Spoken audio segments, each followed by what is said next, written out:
Hello, everyone. Welcome to week 3. This week, we're going to focus on understanding the purpose of formative and summative assessment and to apply the data gathered from formative assessment to guide further instruction. You will also further develop an understanding of appropriate teaching strategies for pre-reading, during reading, and post-reading. Learning outcomes. By the end of this week, you should be able to define the purpose of formative and summative assessment, research how to apply data from formative assessment to guide further instruction, identify pre-reading, during reading, and post-reading strategies that help students read and understand content material, share strategies appropriate for helping students read successfully in the various contents, research and choose an article on content area reading, and you're going to be the expert of that article, and you're going to share it with your classmates. You're going to read pages 87 through 93 of Subjects Matter, which is chapter 5, where they talk about reading strategies across the curriculum. Their philosophy of teaching strategies is 4 steps. Step 1 is, I do it, you watch. The teacher is modeling a particular strategy or a thinking strategy or a reading strategy. Step 2, we do it together. Step 3, you do it with my support. And step 4, you do it alone. And on pages 90 and 91, there are several strategies listed. There is an asterisk when it tells you if it's a before reading strategy, a during reading strategy, or an after reading strategy. If you have any questions about that, please ask.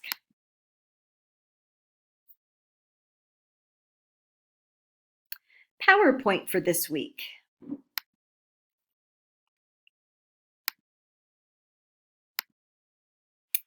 Please check your chalk and wire code. These are the directions. We don't want those codes to have expired because you have 2 assignments to submit to chalk and wire in this course. Read aloud. A black hole is not a hole. You're going to watch the video of the read aloud, and then you're going to respond as to how you might use this book with a grade level and subject of your choice and put that in your PowerPoint response document. That's response 1. What is Jigsaw, and how can I use it in my classroom? Tells you right here what Jigsaw is, why you use it, and how to use it. You are going to become a Jigsaw reading expert. You are to select one of these articles, which are on the PowerPoint response document, direction document. You are going to read it and summarize what you learned from becoming the article expert and include that into the PowerPoint response document. Strategies and skills. There is a difference.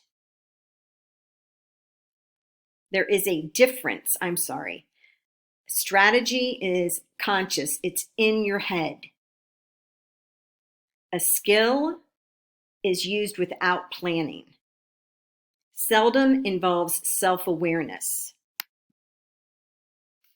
These are minimal basic reading skills necessary for successfully reading content area materials.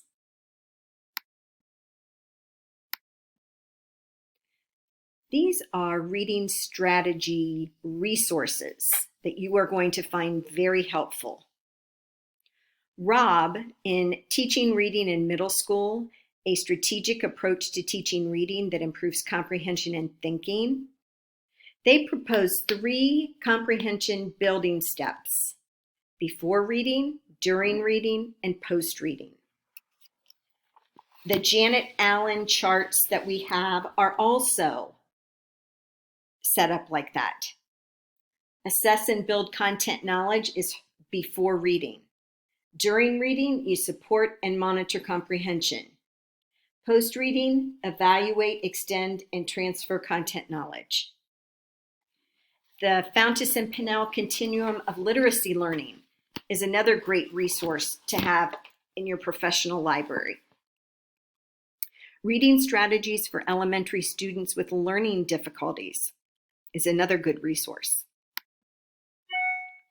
Some pre-reading strategies: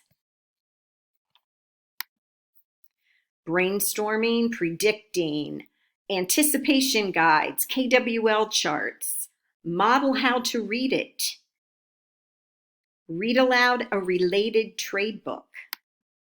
During reading strategies: questioning, encourage visualization, support predictions. Again, KWL charts. Post-reading: summarize, synthesizing, questioning, reflecting. Complete a KWL chart. What you want to achieve: you want students to set their own purposes for reading. You want them to self-monitor. If it doesn't make sense to them, they need to go back, be asking themselves questions as they're reading. Help them to select appropriate strategies. Now, how are we going to determine what students need based on data? Okay, so we look at all of the data of all the kids. So we can see that students are having trouble with visualizing. So we're going to teach a mini lesson on visualizing. That mini lesson, always you tell them the name of the strategy that you're teaching them and the purpose of the strategy. You only introduce one strategy at a time. Model and explain how to use it. Allow them to have guided practice. Have them apply it to their independent reading. And then post the important info with each lesson so that they have it as an anchor chart in the classroom. 3 kinds of mini lessons: planned, impromptu, and review. Depending on the type, they could take 5, 20 minutes is really stretching it. Usually about 15 minutes and the students are done. They've tuned us out. So how can the teacher help? Make sure that students know informational text is different from narrative. Teach the typical organizational patterns found in informational text. Teach the students how to recognize the different patterns. Make sure the students understand the different questions answered by the different patterns.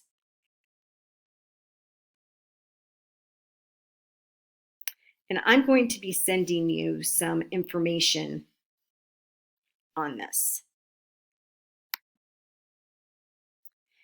Key reading strategies: questioning, connecting, visualizing. You want to select books based upon the strategy that you're teaching, the content, and the standards. You can't just go grab a book off of a bookshelf and say, okay, we're going to learn how to visualize today. It has to be very thoughtful, and you want to provide them with the best example during modeling.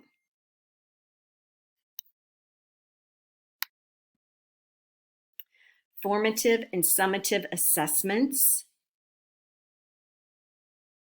You are to locate an article on formative and summative and share the article link. Write a definition of formative and summative assessments and provide an example of each. So those are PowerPoint responses 3, 4, 5, and 6. If you have questions, please ask.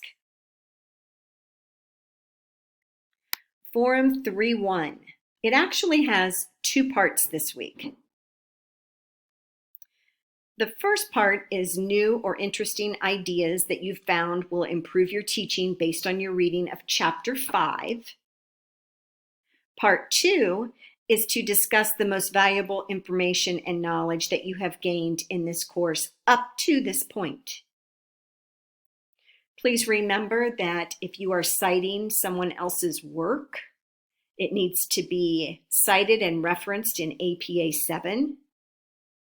Please be sure that you are referencing our text correctly. And if you're wondering what that looks like, it is in the syllabus.